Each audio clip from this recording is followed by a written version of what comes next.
21 anos passar Partido Red a drenta de existência para servir interesse general de Aruba. E de nos estatuto do Partido Red Democrático tapará como de objetivo do partido para promover uma boa relação entre Aruba e União Europeia. E pensei for de início nós a apoiar hasta que o candidato para eleição para o Parlamento Europeu.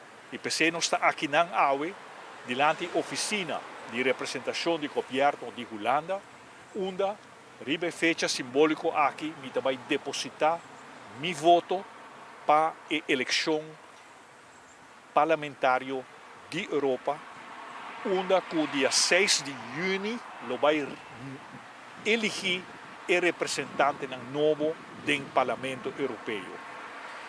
E essa aqui está o stembiljet que também tem envelope que quer entregar na oficina de representação do governo e me quer fazer uma apelação riba tudo estão que registrar para sobre tem roupa gente registrar para votar e não abrir busca na envelope, não abrir busca na stembiljet, motivando para fazer uso de vosso direito de voto para o Parlamento Europeu. Você tem oportunidade todo dia aqui até dia 6 de junho, que é o dia oficial de eleição para o Parlamento Europeu, até 3 horas da tarde, 6 de junho, por depositar ainda vosso voto aqui na Oranjestad, na oficina de representação do governo de Holanda.